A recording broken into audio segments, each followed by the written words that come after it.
Today we are making the Heidi frilly crossback apron. You can get this pattern along with all my other patterns at lydianaomi.com or Etsy. To begin, please read through the Read First file. It gives you info on printing, sizing, cut layouts, and more.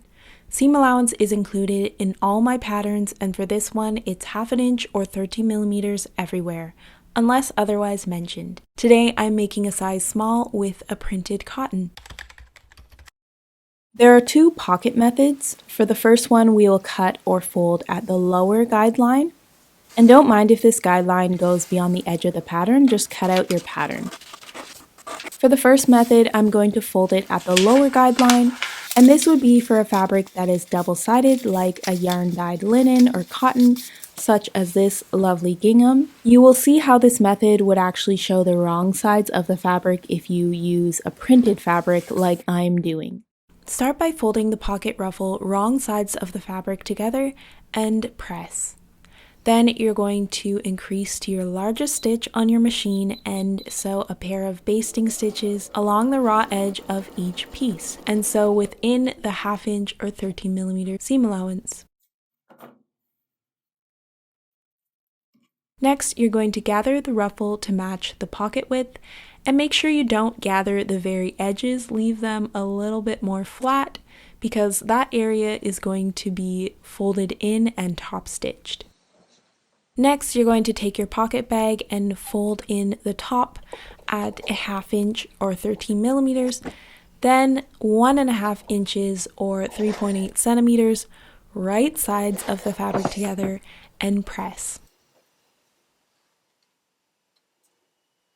Now that that's in place, we're going to overlock or zigzag stitch the curve of the pocket bag, excluding the top because that area will be enclosed and doesn't need any finishing.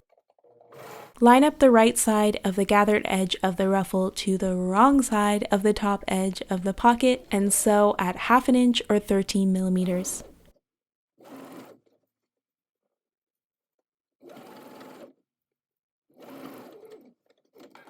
Fold the top of the pocket in the same way we did previously, with the ruffle facing towards the bottom of the pocket. And then you're going to sew across the fold close to the ruffle.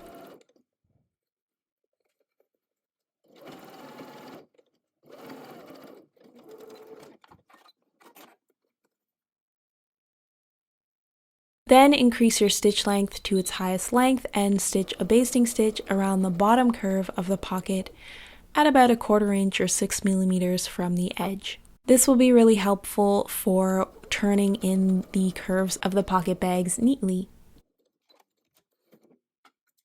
Gather the curved basting stitches slightly to pull in the pocket, and then fold the sides of the pocket wrong sides together 1/2 inch or 13 millimeters all the way around and iron in place.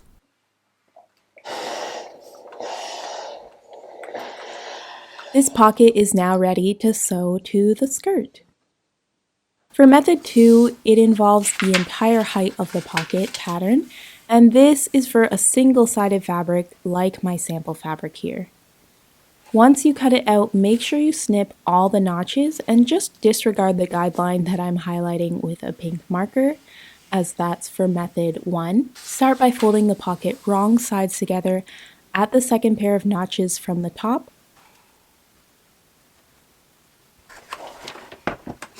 Then at the notches below the fold, fold right sides together.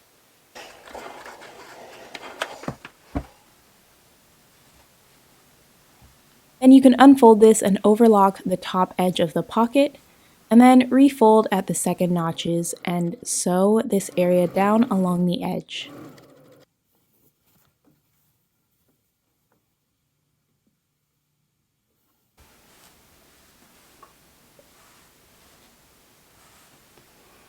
Start by folding the pocket ruffle wrong sides of the fabric together and press.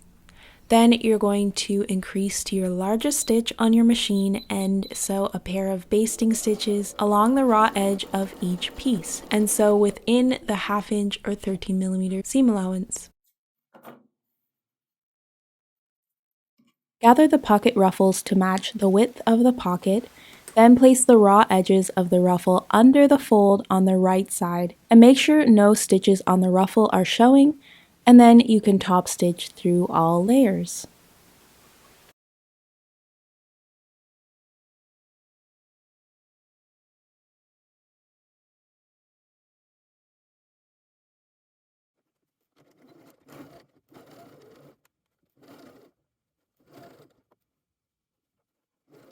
And this is how it should look. Next, overlock the raw edges of the pocket.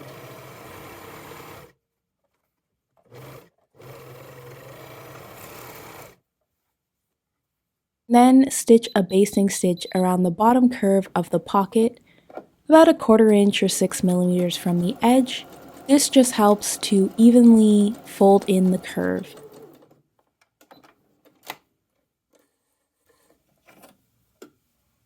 Then you can gather these curved basting stitches slightly to pull in the pocket, and then fold the sides of the pocket 1/2 inch or 13 millimeters and iron in place.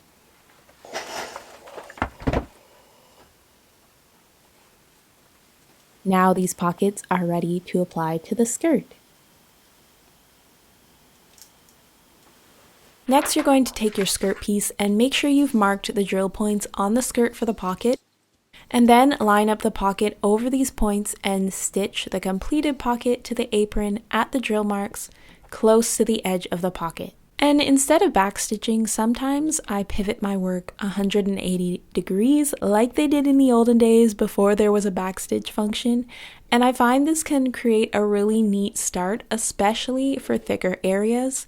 Your fabric might not be that thick, but surprise, surprise, my fabric is quite a bit thicker than I realized, so I decided to use this method, and you can too.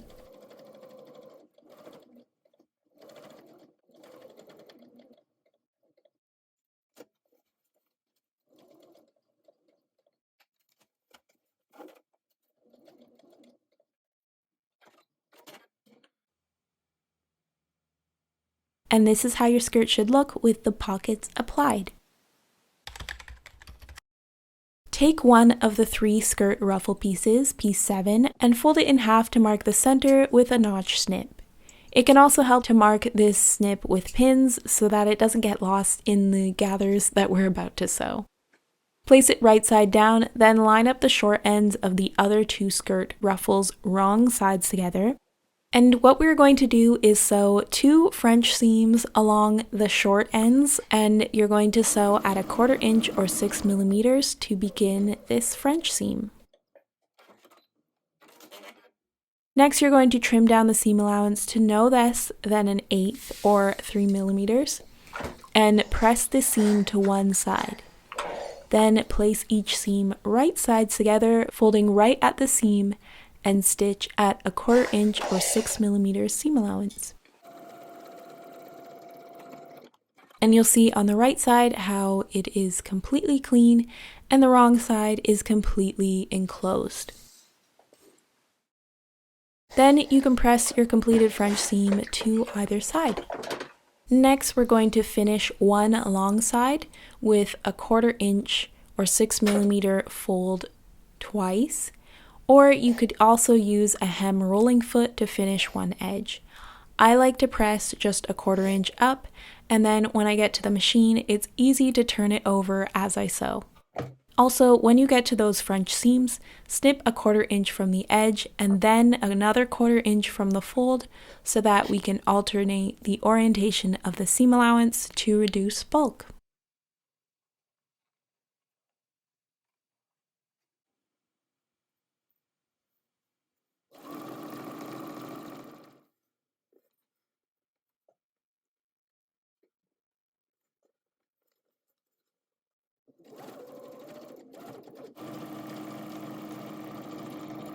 Once you have finished one side, we are going to sew a pair of basting stitches within the 1/2 inch or 13mm seam allowance on the unfinished side. And you will find it really helpful to stop and restart your basting stitch at the center notch so that you have another point from which to gather the skirt ruffle, because this is quite the long piece and it's nice if you can break up the gathering. Next, you're going to pin the center of the ruffle to the center of the bottom of the apron and then gather to match the curve of the hem on either side. Once this is done, you can place the ruffle and apron hem curve right sides together and pin very securely. I just really take my time at this. I want it to be neat, so I'm pinning every 1.5 inch or 2 inch or so, and I find that really helps me when I am sewing the seam.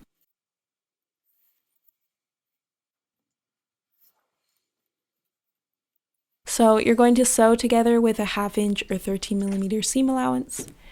And then once that's done, I like to take out the basting stitches and then I overlock or zigzag the seam allowance.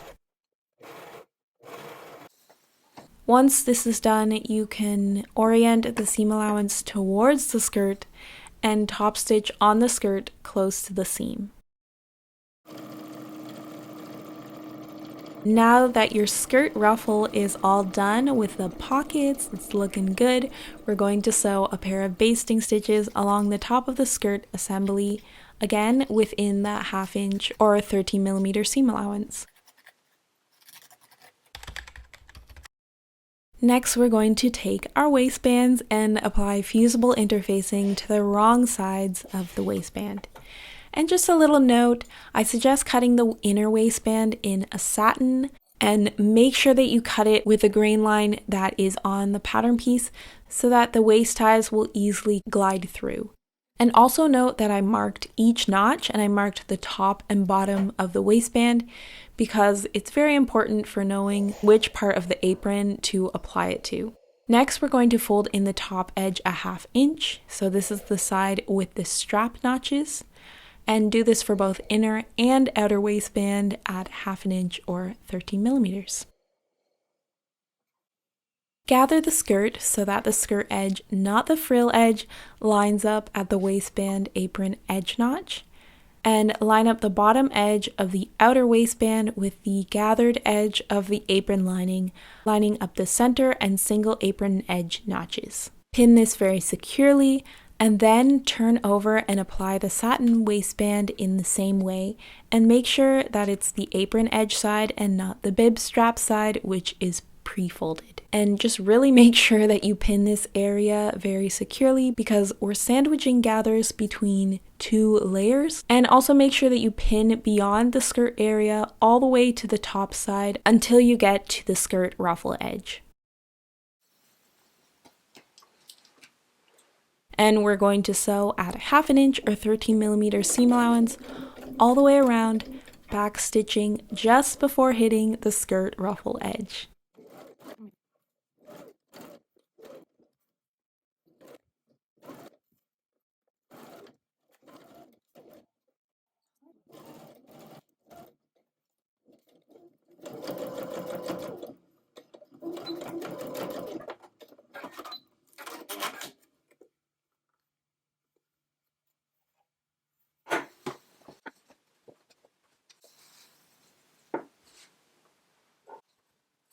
Trim the enclosed ends down to about a 1/4 inch or 6mm, and using my knitting needle, I'm turning them out.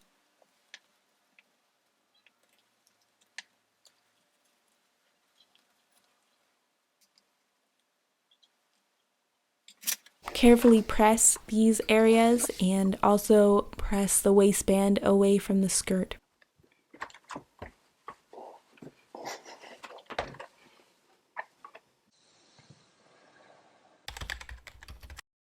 Next, take your shoulder straps and waist ties, piece 4 and 5, and fold them in half lengthwise, wrong sides together.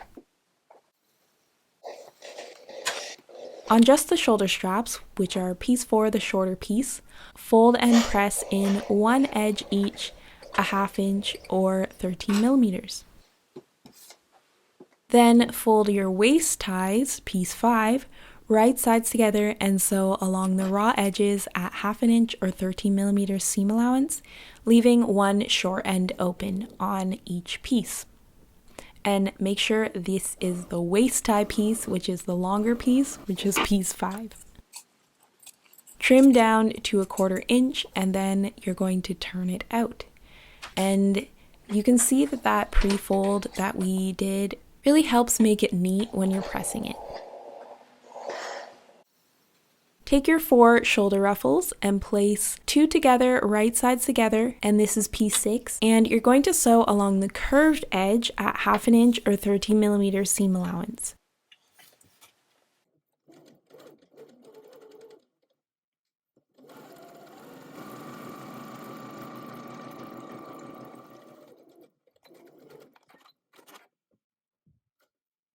And then trim the seam allowance down to a 1/4 inch or 6 millimeters. And then you can turn out, press, and you're going to top stitch close to the edge. And also just a note, if you have slightly heavier fabric, you could just cut one mirrored pair of shoulder frills and roll hem the curved edge to finish it. It's just a little more tricky on a curved edge, so that's why I just doubled these for you, but if you want it just a little less bulky, this can be an option as well. After you've finished your ruffles, you're going to sew a pair of machine basting stitches within the 1/2 inch or 13 millimeter seam allowance along the raw edges of the ruffle.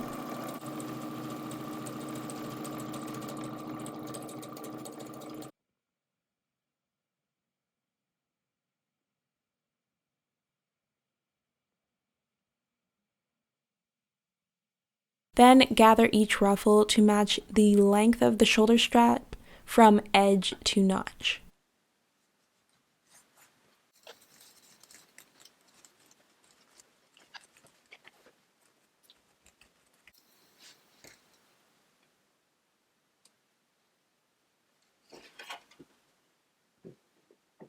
Another thing you can do is fold the shoulder strap in half and then line up the center of the shoulder ruffle to the center of the shoulder strap, and it'll make it a little easier to gather all that length. Place the gathered ruffles right sides together to opposite edges of each shoulder strap, and make sure the ruffle ends at the notch because we are attaching that end to the waist ties next. Sew this at a 1/2 inch or 13 millimeter seam allowance. So the ruffle is quite skinny at the end, but where it becomes a 1/2 inch, that's where you want it to end before the notch so that the wider area is not part of the seam where we're going to attach it to the waist ties. If you're sewing with single layer shoulder ruffles, you will place the wrong side of the ruffle to the right side of the shoulder strap.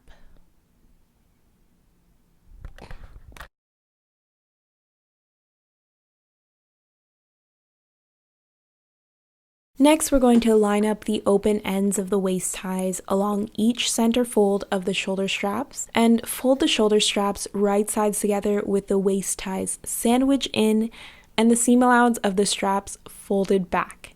Make sure they're folded back. I've tried it without, it does not work.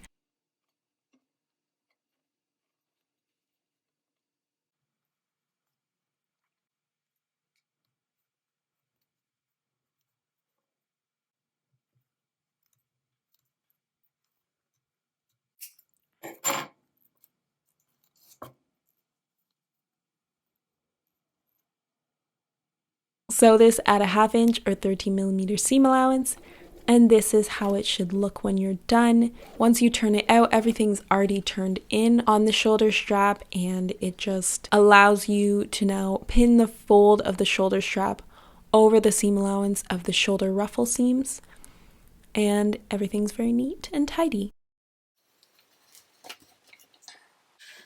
We are getting so close to completing this apron. Next, we're going to tackle the bib and straps. So place the bib pieces, piece 1, right sides together and sew along the top, longer edge and the sides, leaving the bottom shortest edge open.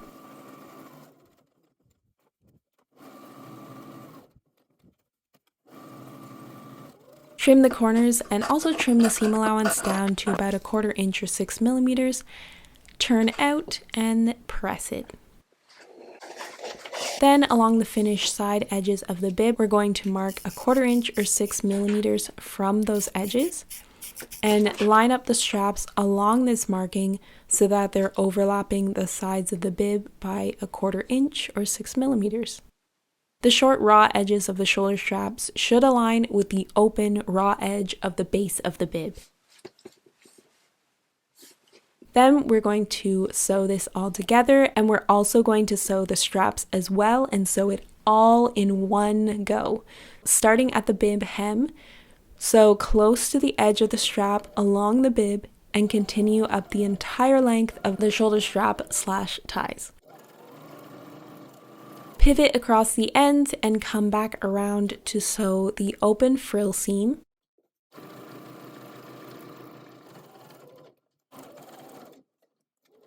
Then go across the bottom and come up again slightly less than 1/4 inch or 6 millimeters away from the original bib application stitch. And this is to secure the edges of the bib underneath.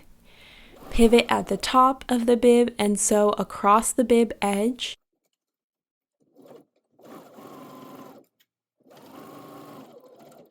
Then you're going to sew down the bib edge underneath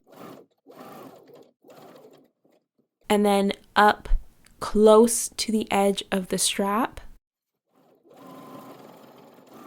all the way to the end of the strap, across the end of the strap, and then back down to the base of the strap bib construction, and your top stitching is done.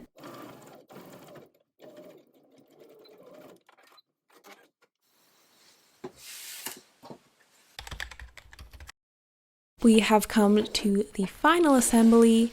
You're going to pin the bib assembly right sides together to the outer waistband, lining up the center and bib strap notches, and sew this area at 1/2 inch or 13 millimeter seam allowance.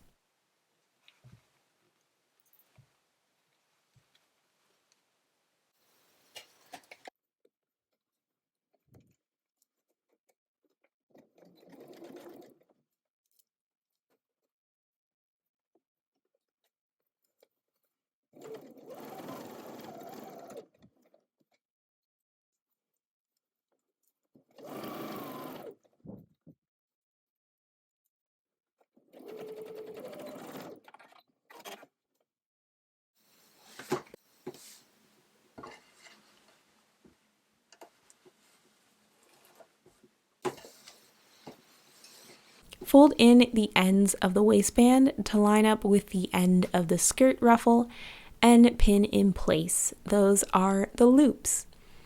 Align the rest of the outer waistband to the inner waistband and pin in place on the outer side of the garment. Then stitch along the edge of the waistband all the way around, sewing across the folded ends to create the loops.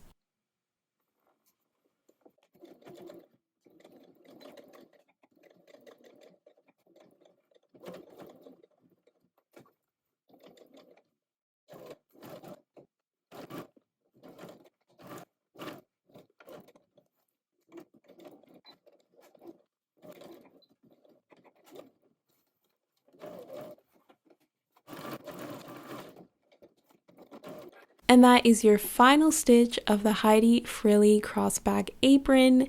I would love to see what you've made. Please do share with me by tagging me at Lydia Naomi Studio and using my hashtag Heidi Apron so I can find it.